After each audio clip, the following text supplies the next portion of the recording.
Merci de nous écouter et encore une fois, heureux de vous accompagner à travers nos programmes depuis 5 heures ce matin. Il est exactement 13 heures chez nous, c'est l'heure des infos.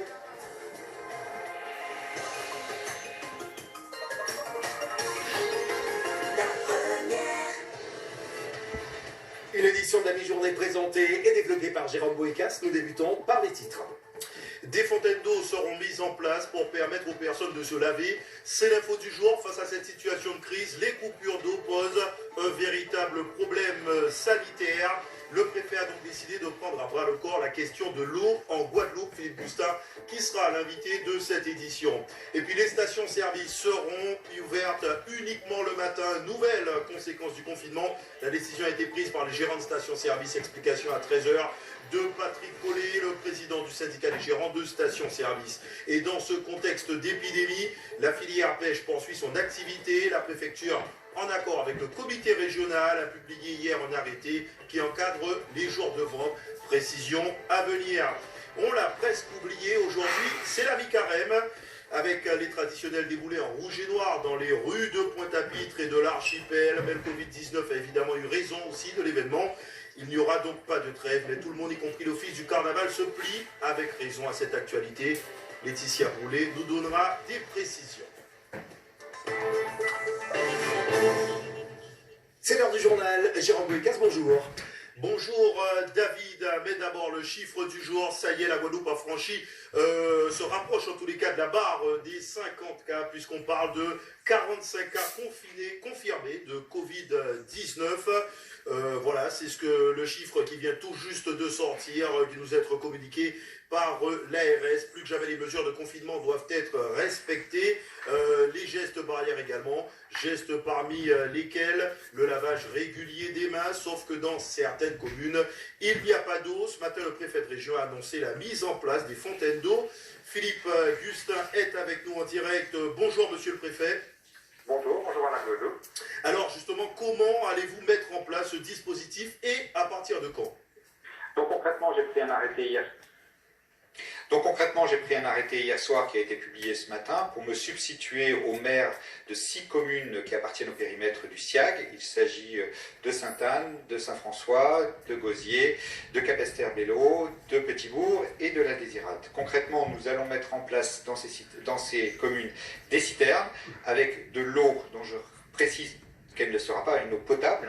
L'idée, c'est que les gens puissent venir chercher de l'eau pour au moins se laver les mains, qui est le premier geste barrière. Je peux vous annoncer d'ores et déjà que le maire de Petit-Bourg a été extrêmement réactif et que nous pourrons, là j'espère très très vite, peut-être cet après-midi ou en tout cas demain, vraiment on fait tout pour que ça aille au plus vite, installer les premières citernes chez lui, dans sa commune, aux endroits qu'il va nous indiquer, et puis les faire remplir par les camions du SDIS. J'espère qu'ils pourront aussi coopérer par les camions du SDIS. J'espère qu'il va nous indiquer et pourront aussi... Que tout le monde peut se rendre justement sur ces points.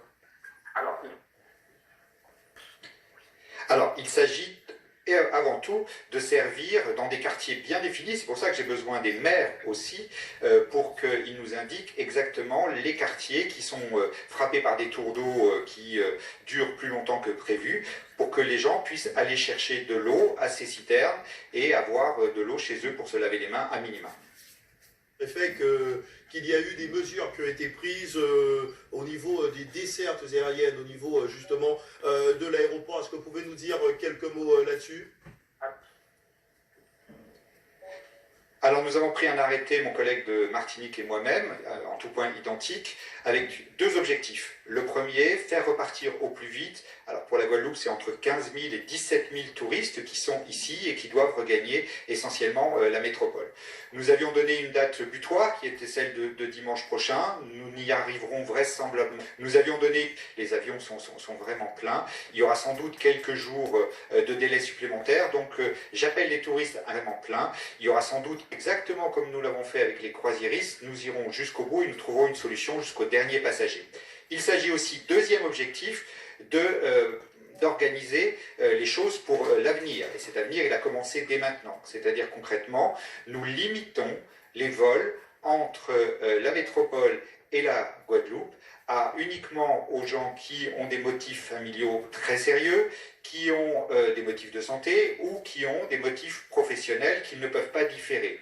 Et il faudra préciser ces motifs auprès de la compagnie aérienne pour pouvoir prendre les avions entre Paris et Pointe-à-Pitre. Répondu à toutes nos questions. Et puis cette information importante, fausse alerte ce matin au CHU, il n'y a pas eu de cambriolage dans un local de stockage contenant des masques, des lunettes et des combinaisons. Juste la bêtise d'un agent de surveillant qui, pour récupérer un trousseau de clés oublié dans le local, a fracturé la serrure sans en avertir ensuite son supérieur hiérarchique. Les stocks ont été vérifiés et recomptés. Rien ne manque. Okay. On va poursuivre maintenant et je vous en parlais en titre, les stations-service seront ouvertes uniquement le matin. Nouvelle conséquence du confinement, la décision a été prise par les gérants de stations-service. On écoute Patrick Collet, président du syndicat des stations-service. Nous avons décidé effectivement de réduire les horaires d'ouverture des stations-service pendant cette période de crise. Donc les stations seront ouvertes de 7h à 14h. Et il se peut qu'il y en ait quelques-unes, je dirais quelques-unes, qui soient ouvertes toute la journée, même la nuit. Et ça s'est confirmé. Il y a deux raisons qui expliquent notre décision. La première, c'est pour des questions sanitaires. Donc, on s'est dit qu'en réduisant les horaires d'ouverture, on réduit les contacts entre les gens. Et donc, les risques de propagation du virus. La deuxième raison, c'est qu'aujourd'hui, il y a pratiquement de circulation, les gens ne circulent plus, il n'y a presque pas de voitures dans la rue, donc on n'a plus de clients. Donc ça ne sert à rien de rester ouvert toute la journée. Je tiens à rappeler que j'ai demandé aux gérants des stations-service de faire preuve de la plus grande rigueur concernant les règles de sécurité, de manière à protéger les employés, de manière aussi à protéger la population, notre clientèle, de manière à ce qu'il y ait le moins de risque de propagation du virus. J'aurais demandé de munir les salariés de gants, de gel, mais aussi de masques. Donc aujourd'hui, moi, je veux que les mesures de sécurité soient optimales. Voilà pour la réaction de Patrick Collet. Pendant ce temps, certains continuent de prendre des risques en allant à la plage. Par exemple, le maire de la commune de Sainte-Anne, Christian Baptiste, va prendre un arrêté d'interdiction de la baignade sur toutes les plages de sa commune. Les forces de l'ordre ont constaté la présence de dizaines de touristes et visiteurs qui ne sont pas confinés et qui sont installés sur les plages. Des comportements à risque, d'autant que ces baigneurs se regroupent et font des allers-retours incessants. Le maire de Sainte-Anne, Christian Baptiste, on l'écoute. Je vais prendre un arrêté d'interdiction de baignade sur l'ensemble des plages, parce que ce n'est pas normal que les consignes de confinement ne sont pas respectées. Donc je voulais lancer par votre antenne un appel solennel pour demander à tout un chacun, et notamment aux visiteurs, de ne pas aller sur les plages pour se baigner. Nous sommes dans une période de confinement, donc de respecter cette consigne et cette période de confinement. Nous allons vraisemblablement matérialiser avec peut-être une rubalise pour bien montrer que la baignade est interdite. En tout cas, les gendarmes hier qui vont faire des contrôles préventifs, mais qu'à partir d'aujourd'hui, ce sera coercitif. Bon, donc, bien évidemment, lorsque ce matin, on constate qu'il y a plus d'une centaine de baigneurs sous la plage, on ne peut pas mettre un policier derrière chaque visiteur, en tout cas chaque baigneur. Donc, je lance cet appel d'interdiction de baignade et je vais prendre une arrêté à cet effet. Forcément, il y aura des sanctions qui seront prises à cet effet. Troisième jour donc de confinement, Laura Séné nous a rejoint dans le studio. Bonjour Laura. Bonjour Gérard. Alors vous avez sillonné les routes de l'agglomération pointoise. Comment la population vit-elle cette situation inédite ? Eh bien Jérôme, je dirais que ce troisième jour de confinement est plutôt respecté par la population, car on est bien loin, il est plutôt respecté. Plutôt respecté pourquoi ? Pour deux raisons. Première raison, on est loin niveau circulation du stade 0. Nous avons quand même croisé beaucoup de véhicules avec Ronnie Maletti lorsque nous circulions sur les routes. Mais il est vrai que sur les grands axes routiers, nous sommes encore loin de l'affluence habituelle. La zone industrielle de Jarry est débarrassée de ses traditionnels embouteillages. La plupart des magasins ont gardé portes closes. On a vu une pharmacie ouverte, des magasins d'alimentation, mais la majorité des commerces sont fermés. Dans l'agglomération pointoise, quelques voitures ici et là, des passants aussi souvent avec des cabas qui allaient faire leurs courses dans lesquels quelques supérettes ouvertes ce matin, souvent des enseignes d'alimentation aussi ouvertes. D'autres se déplacent pour le travail. On a croisé par exemple un ambulancier qui transportait une personne âgée pour des soins. Il nous a confié être plutôt serein face à la situation et surtout respecter au mieux les gestes utiles pour se préserver, mais aussi pour préserver les patients qu'il transporte chaque jour. Des déplacements nécessaires, donc, dirons-nous, c'est en tout cas ce que nous ont confié, ce que nous avons rencontré aujourd'hui. Une population qui vit plutôt bien ce 3e jour de confinement. Certains étaient fiers de nous présenter leur autorisation de sortie dûment remplie. La vie s'organise, Jérôme. Tous disent comprendre la nécessité de ces mesures de confinement et assurent les respecter pour se protéger. C'est le plus important. Beaucoup de personnes avaient d'ailleurs un masque, des gants, qu'ils soient à pied ou même dans leur véhicule. Autant dire que tout le monde fait de son mieux pour ce 3e jour. Exactement, on tente de se protéger. Alors certains déplacements auraient certes pu être évités. Je reste persuadée, Ronnie Maletti partage mon avis parce qu'on a quand même vu quelques voitures. Mais bon, c'est une population qui s'accommode de la situation que nous avons croisée et qui espère bien que l'on arrivera enfin, Jérôme, tous ensemble, à éradiquer cette pandémie. Voilà, et Laura, dans ce contexte assez compliqué et inédit, certains étudiants ont pu rentrer, malgré cette phase de confinement, ils ont pu revenir au pays, comme on le dit, des étudiants qui étudient à l'étranger ou en métropole. C'est le cas de Marielle, guadeloupéenne, qui étudie à Paris. Dans cette période de confinement, elle a préféré rentrer en Guadeloupe. Aujourd'hui, elle doit poursuivre ses cours, mais à distance. Comment cela s'organise? Elle s'est confiée au micro de Claude Danican.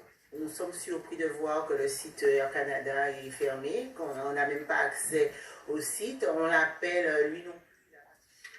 Voilà, on entendait la maman d'une étudiante. Ben tiens, on va l'écouter également parce que là aussi, c'est quand même un sacré problème. C'est une inquiétude, celle des parents justement qui essaient de faire rentrer leurs enfants qui sont à l'étranger. Dominique a son fils qui est parti en septembre faire des études à Montréal. Depuis une semaine, les Canadiens sont confinés.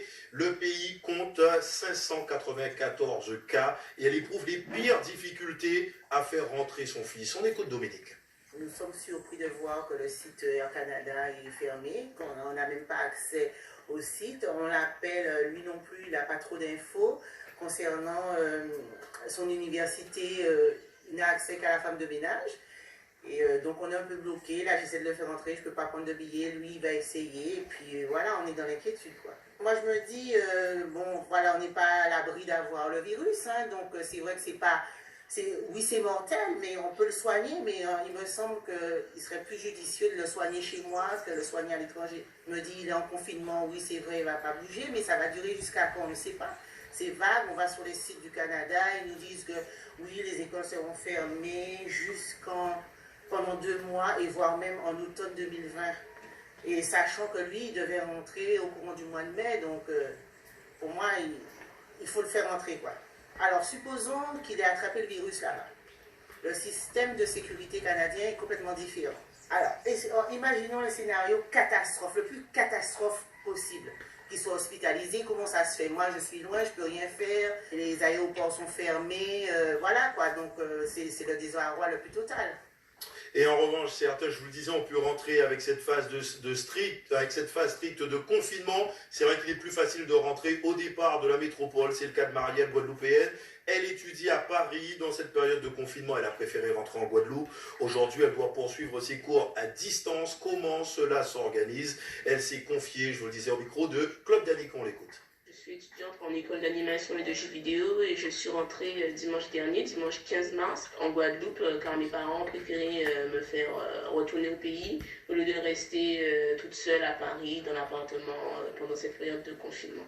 Nous avons des cours à distance, donc bien sûr les cours sont maintenus pour ne pas perdre pendant plusieurs mois de cours. L'école a mis en place une plateforme sur laquelle on assiste aux cours. Après, ce n'est pas la première fois car... par rapport au greffe qu'il y a eu en décembre, on avait déjà expérimenté ce système. Donc là, c'est juste une continuité. On est reparti sur ce système de cours à distance. On a un lien sur lequel on doit se rendre à l'heure du cours. On assiste au cours de manière magistrale, donc c'est comme une masterclass. Le prof fait son cours, on voit son écran, il nous explique des choses. Si on a des questions, on peut les poser, il y répond. mais que j'ai même dû me réveiller certains matins à 3 heures pour assister au cours qui commence à 4 heures, heure de Guadeloupe, et 9 heures, heure de Paris. Donc c'est un rythme à prendre, mais on s'habitue et on fait avec. Et dans ce contexte d'épidémie, la filière pêche poursuit son activité. La préfecture, en accord avec le comité régional des pêches, a publié un arrêté qui encadre les jours de vente. Vous pourrez désormais acheter du poisson les mardis, mercredis, vendredis et samedis dans 20 points de vente directs. Une décision qui n'a pas empêché certaines de continuer à vendre du poisson comme ce matin. Et pourtant, nous sommes jeudi. Eric Schimfing a rencontré Philippe Martineau, marin pêcheur au carénage. Qu'est-ce qu'il y a des pêches ce poisson? Il y a des pêches où sur le DCP, au large de la Guadeloupe. La rue du jour, tout à fait. Je croyais que normalement il y avait des points de vente officiels. Normalement on vend du poisson à la tasse, mais comme avec le confinement, on s'est rapproché de la maison pour toujours manger à la population. Ça marche? Il y a du monde qui est venu? Tout à fait, oui, ça a été aujourd'hui. Le poisson il est vendu combien aujourd'hui? Le même prix, 10 euros, 10-12 euros. Et puis cette information en bref, la compagnie maritime Comadil va effectuer une rotation cet après-midi entre la Désirade et Saint-François, départ à 1h du port de Beau Séjour, retour à 16h30 depuis la gare maritime de Saint-François. L'occasion de rapatrier certains résidents et surtout compléter les stocks de médicaments et autres matériels paramédical. D'autres rotations seront effectuées en fonction des besoins. Et puis à Saint-Martin, la chambre interprofessionnelle met tout en œuvre pour répondre aux attentes des chefs d'entreprise. Elle vient de mettre en place un guichet unique accessible par téléphone. L'information est également actualisée sur un site internet. Angèle Dormois, la présidente de la CCI de Saint-Martin, en dit plus à Hervé Pédian. Ici à la CCISM, nous avons mis en place un guichet unique qui regroupe toutes les informations de toutes ces entités, de tous ces organismes. Nous avons également mis en place le télétravail, donc on fonctionne très très bien avec les agents de la TTI. En fait, c'est une cellule de crise. Il y a 6 ou 7 numéros dédiés où les entrepreneurs nous appellent, nous posent des questions orales ou SMS ou WhatsApp et nous répondons dans la minute ou le plus rapidement possible. Quelles sont les principales interrogations de vos ressortissants, les chefs d'entreprise? Qui a le droit de sortir, qui ne peut pas sortir, comment s'organiser, quels sont les documents dont ils ont besoin pour sortir, si on n'a pas d'imprimante, comment on fait, énormément de situations. Situations pratiques en somme. Des situations pratiques. Et quelles sont les mesures? Est-ce que les mesures sont adaptées sur Saint-Martin? Que fait la collectivité de Saint-Martin? Que fait la CCI aussi, bien sûr? En termes d'aide, à mon sens, on ressent plutôt une espèce d'anxiété de la part des chefs d'entreprise que nous arrivons de temps en temps à calmer. Intéressons-nous maintenant au fonctionnement de la justice. Le confinement est la règle pour tous. La Guadeloupe vit au ralenti depuis 2 jours. Quelles conséquences sur la vie des tribunaux? Comment va s'exercer la justice? On fait le point avec Marilyn Plaisir. Par ces temps de confinement, certains pourraient penser avoir le champ libre pour commettre des délits aujourd'hui puisqu'hier, eh bien non. Patrick Desjardins, procureur de la République du tribunal judiciaire de Pointe-à-Pitre, prévient et martèle ce message. La Guadeloupe, je cite, ne deviendra pas une zone de non-droit dans les jours et les semaines qui viennent, et les parquets seront attentifs à poursuivre les faits les plus graves qui continueront d'être commis. En clair, même si certains fonctionnaires du parquet sont confinés chez eux avec leur dossier, la justice va continuer à exercer sa mission. À Pointe-à-Pitre comme au tribunal judiciaire de Basse-Terre et à la cour d'appel également, le plan de continuité de l'activité a été déclenché depuis lundi.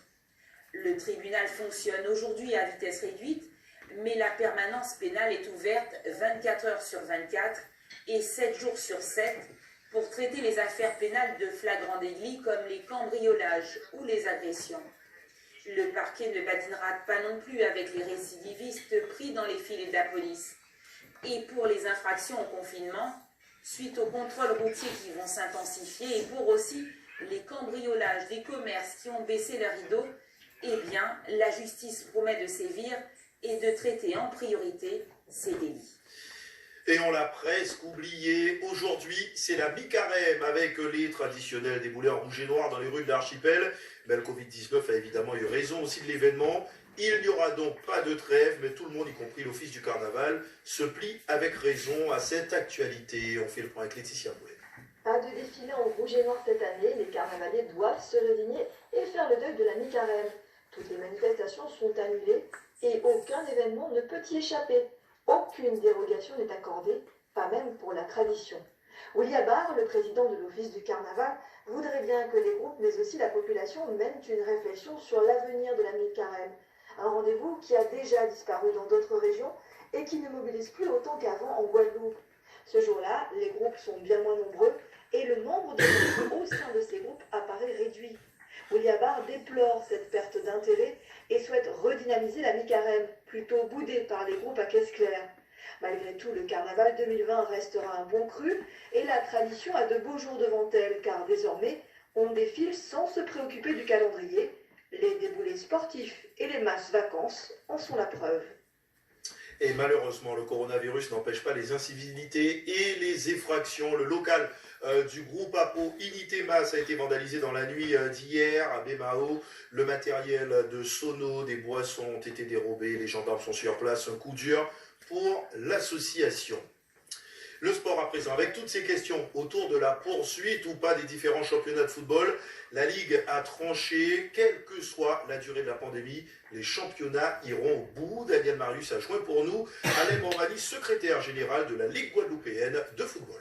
À un autre niveau, les ligues d'outre-mer, dont la Guadeloupe, nous avons des réunions fréquentes par visioconférence avec la Fédération française de football, de manière à harmoniser nos décisions, parce qu'il serait quand même pas normal qu'une ligue prenne des décisions qui ne soient pas dans un ancrage fédéral, même si cet ancrage fédéral et ces dispositions fédérales, pour le moment, restent extraordinaires. Au fond, est-ce que ça va être gelé, est-ce que ça ne va pas l'être? Ça dépend de la durée du phénomène. Voilà, il n'est pas bon aujourd'hui de se précipiter, d'autant plus qu'on parle, il me semble, sur des situations qui doivent durer dans le temps. La suite maintenant de notre rubrique Dans ma résidence. Patrice Gonflier, confiné, nous livre le quotidien de son quartier. On écoute. Dans ma résidence, il est 8 heures, mais les volets restent fermés. Pas de départ précipité au travail ou à l'école. Pas de journée à la plage qui s'organise. Partout, c'est le calme, le silence. En tenue de sport, je me prépare à faire mon jogging matinal, muni de l'autorisation que j'ai imprimée et signée. À peine sortie, j'aperçois Christine sur le parking. Près de sa voiture, elle fait partie des rares résidents qui s'apprêtent à partir travailler. Une situation qu'elle ne comprend pas. Elle me parle de son inquiétude. Dans sa société, on ne prend pas en compte sa pathologie. Elle souffre de problèmes pulmonaires et son patron l'oblige à venir travailler. Je me dirige vers le portail et c'est là que je rencontre Bruno. Lui, il a envie de travailler. Mais dans la zone où il bosse, pas de masque, pas de gel hydroalcoolique. Et quand un employé tousse, tout le monde a peur. L'épidémie est dans tous les esprits. Je sors de ma résidence et dans ma rue, le temps semble s'être arrêté. Aucune voiture, même les chiens qui traînent d'habitude dans le quartier, sont confinés et aboient comme des furieux derrière les barrières. Je progresse dans le quartier, certains en profitent pour jardiner et nettoyer leur voiture. Mais en fond sonore, on entend toujours la radio ou la télévision. Ils sont collés à l'information. Et je découvre que je ne suis pas le seul à courir. D'habitude, on se dit bonjour, on parle de nos performances, mais là, on change de trottoir, on s'évite. Un sourire, un geste de la main, et chacun poursuit très vite sa route. Dans une côte, je passe devant la maison d'une amie qui m'interpelle et me demande mon avis sur les différentes peurs qui circulent sur les réseaux sociaux. Je ne peux que lui conseiller de s'en tenir aux informations vérifiées et délivrées par les médias traditionnels. Ce matin, j'ai pu constater que les mesures pour faire face à l'état d'urgence sanitaire sont respectées, au moins dans mon quartier. Ici, tout le monde a pris conscience de la gravité de la situation. Voilà cette rubrique dans mon quartier avec Patrice Gonflier. Les artistes, pendant ce temps, se mobilisent pour faire passer des messages de soutien. Notamment, Fred DL, leader du groupe Soft, vient de sortir un morceau, une façon de remercier le personnel hospitalier pour son implication. Mais cette chanson s'adresse aussi à tous ceux qui, de près ou de loin, contribuent à lutter contre la pandémie. Je propose de découvrir ce morceau, enregistré ce matin en live par Eric Scheffel.